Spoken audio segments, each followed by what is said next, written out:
Welcome to the Supporting Friends and Family video series, developed by Southern Valley Alliance and Women's Advocates. If you're watching this, you're probably searching for ways to be helpful and supportive to a loved one in a potentially harmful relationship. This video is designed to give friends and family practical tools for supporting a loved one who is experiencing abuse. Before we begin, it's important to talk about agency, the ability of one person to make their own choices. Abuse robs victim survivors of their decision-making and puts them in a 24/7 pattern of control. As you're watching this video, be thinking about what you can do to restore or reaffirm your loved one's agency. The warning signs of an abusive relationship are not always what we think. Domestic violence includes more than physical abuse. There are many ways abuse can show up in a relationship.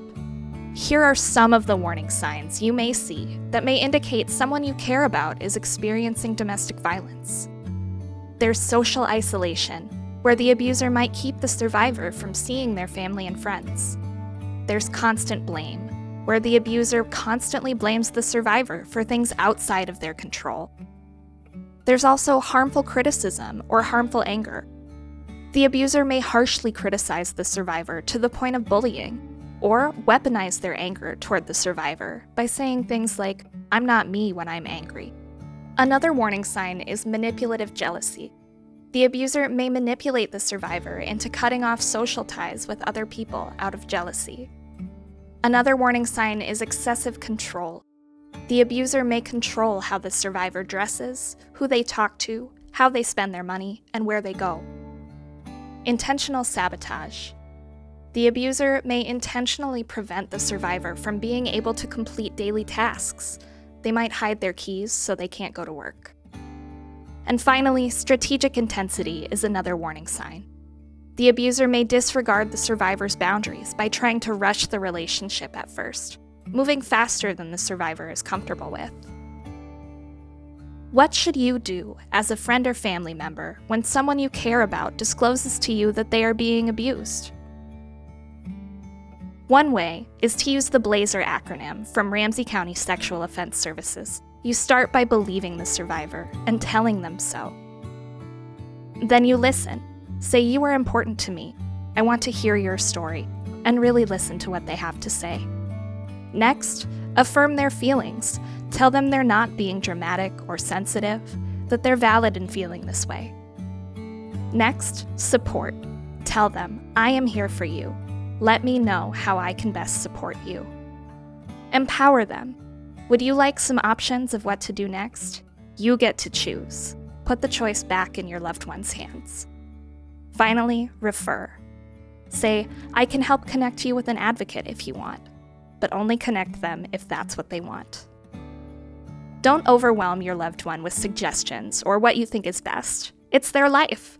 Instead, try asking, "What do you want to do?"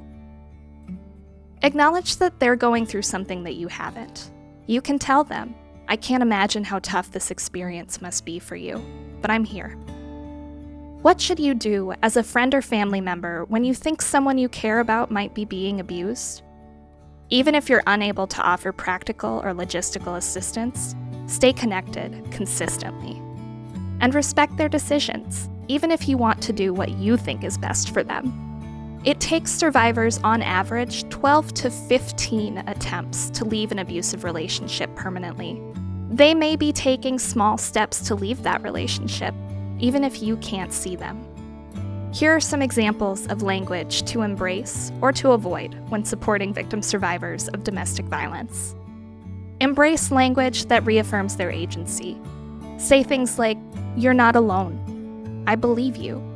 How can I be there for you? It's not your fault." Some language to avoid? "That just means they care about you. How could you let this happen? Why didn't you leave? Why didn't you get help?" Or, "Well, I would have."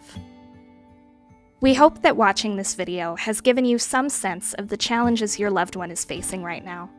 But we know that being a supportive person has its own challenges too. As you're supporting and affirming your loved one, what are you doing to care for yourself? Try to do one small, kind thing for yourself every day. and ask others for help when you're feeling overwhelmed.